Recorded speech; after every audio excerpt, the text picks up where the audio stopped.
ये video hatching and cross hatching tutorial का second part है। तो अगर आपने फर्स्ट पार्ट नहीं देखा है इस ट्यूटोरियल का तो पहले वो देख लीजिए। वो वीडियो आपको यहाँ पर या यहाँ पर दिख रही होगी, तो पहले वो देख लीजिएगा, फिर उसके बाद ही इस वीडियो पे आना और फिर आप आराम से देख सकते हैं। So let's start the video. ये दोनों टेक्निक्स यूज़ करने से पहले मैं बोल देना चाहता हूँ कि जो भी पेंसिल आप यूज़ करें वो शार्प होनी चाहिए, अदरवाइज़ जो प्रॉपर जो टेक्सचर होता है इन दोनों टेक्निक्स का वो विजिबल नहीं होगा। तो अब मैं आपको हैचिंग और क्रॉस हैचिंग टेक्निक दो बॉल्स में शेड करके दिखाऊंगा कि कैसे शेड करते हैं, एंड इससे आपको एक बेसिक आइडिया लग जाएगा कि वैल्यूज़ कैसे क्रिएट करनी है शेड करते टाइम।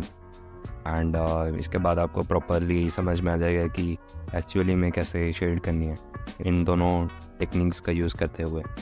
ऐसे हैचिंग तब बेस्ट होती है जब हमें एक ही वैल्यू दिखानी हो। कॉम्प्लेक्स एरियाज़ में हैचिंग टेक्निक्स का यूज़ करते हुए शेड करना काइंड ऑफ डिफ़िकल्ट होता है। जैसे अगर हम फेस ड्रॉ कर रहे हैं तो उसमें ओनली हैचिंग टेक्निक का यूज़ करते हुए अगर हम शेड करेंगे तो वो काइंड ऑफ मुश्किल होगा। इसमें आप देख सकते हैं कि मैं एक ही डायरेक्शन में लाइंस को ड्रॉ कर रहा हूँ। मैं जहाँ पे डार्क शेड आनी चाहिए वहाँ पे डार्क शेड करूँगा। वैल्यूज़ वाले कंसेप्ट में मैंने ऑलरेडी बता दिया है, डार्क शेड लानी है हैचिंग टेक्निक से तो वहाँ पर ज़्यादा प्रेशर पुट करना होगा और जो लेयरिंग है वो भी ज़्यादा करनी होगी। As you can see here, अभी थोड़ी बहुत रियलिस्टिक लग रही है क्योंकि मैंने जहाँ पर लाइट शेड होनी चाहिए वहाँ पर लाइट शेड को रखा है और सिर्फ एक ही लेयर यहाँ पर इस वाले एरिया में रखी थी। एंड यहाँ पर मैंने बिल्कुल ब्लैंक छोड़ा है हाईलाइट के लिए क्योंकि लाइट का सोर्स यहाँ से आ रहा है इस डायरेक्शन से, तो ये वाला पीछे का एरिया जो है वो डार्क होगा एंड आगे का लाइट होगा। तो यहाँ पर आपने मेरे को ये ड्रॉ करते हुए देखा भी था कि मैंने यहाँ पे 2-3 लेयर्स चढ़ाई है, बार बार मैंने ऐसे लाइंस ड्रॉ करी है ताकि ये जितना डार्क दिखना चाहिए उतना डार्क दिखे। एंड यहाँ पर वैसे एक ही लेयर चढ़ाई थी बिकॉज़ एक ही लेयर में ये सफिशेंट था कि इसको प्रॉपर दिखाने के लिए कि एक 3D बॉल है। बॉल में मैंने ऐसे डायरेक्शन में लाइंस ड्रॉ करी थी, इसमें मैं ऐसे यूज़ कर रहा हूँ। बस फ़र्क इतना है कि लाइन इंटरसेक्ट नहीं होनी चाहिए, एक ही डायरेक्शन में सभी लाइंस होनी चाहिए। अब आपको इसको और रियलिस्टिक दिखाना है तो इसके ऊपर और लेयर्स चढ़ाते रहिएगा। आई होप अब आपको हैचिंग टेक्निक का बिल्कुल क्लियर आइडिया हो गया। अब क्रॉस हैचिंग टेक्निक देखते हैं।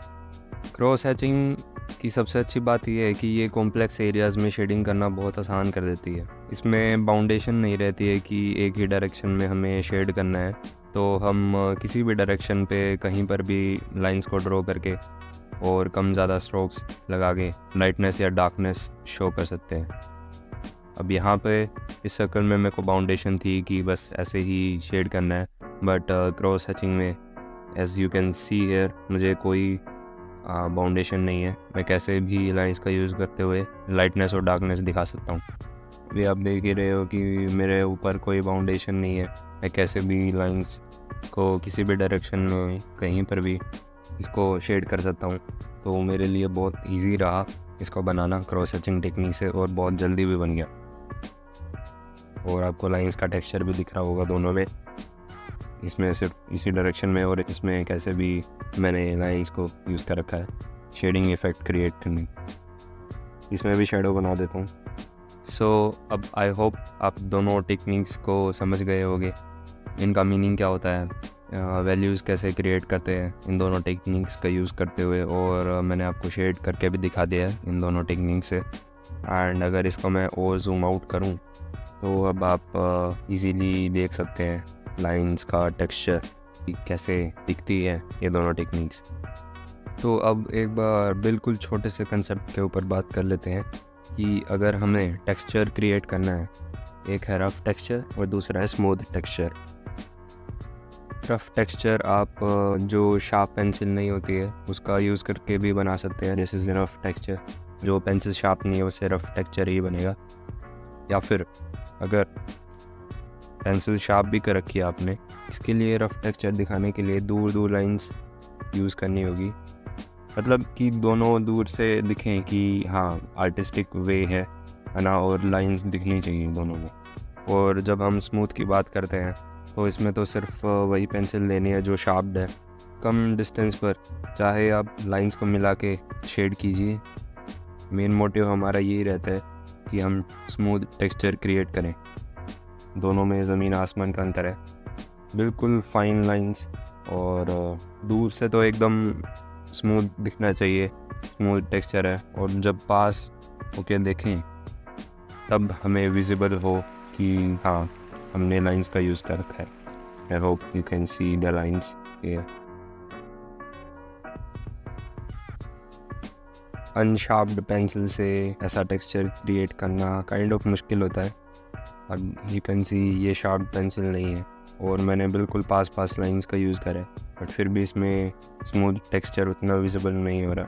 तो जब भी स्मूथ टेक्सचर क्रिएट करने के लिए आपको सिर्फ शार्प पेंसिल और बिल्कुल पास लाइंस ड्रॉ करनी होती है ताकि एकदम स्मूथ टेक्सचर दिखे। और रफ में मैं बता चुका हूँ कि दूर डिस्टेंस हो लाइंस का, और या फिर आप अनशार्प पेंसिल का भी यूज़ कर सकते रफ टेक्सचर क्रिएट करने के लिए।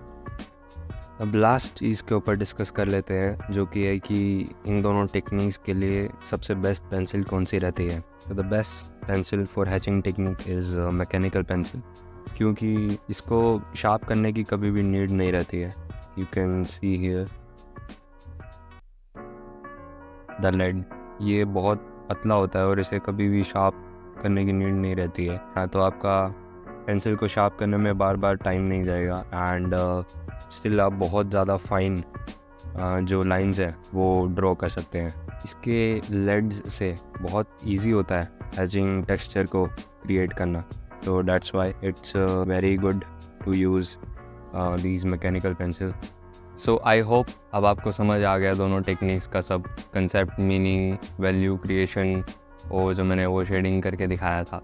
अब इन दोनों टेक्निक्स को जितना आप यूज़ करेंगे उतना आप मास्टर करते जाएंगे इन दोनों टेक्निक्स को। ये दोनों टेक्निक्स आर्टिस्टिक वर्क को बनाने के लिए बहुत अच्छे से यूज़ की जा सकती है, एंड काफ़ी यूज़फुल रहती है जब हमें टेक्सचर दिखाना होता है किसी ड्राइंग में। Okay, so this was the video. अगर आपको सब अच्छा लगा है, मेरा टीचिंग का वे अच्छा लगा है, और आप ऐसे ही सब कुछ सीखना चाहते हैं मेरे से आगे भी, क्योंकि अब सीरीज़ आएगी ड्राइंग ट्यूटोरियल्स की, जिसमें जितने भी बेसिक्स रहते हैं ड्राइंग के लिए वो सब आपको सिखाए जाएंगे बहुत अच्छे वे में।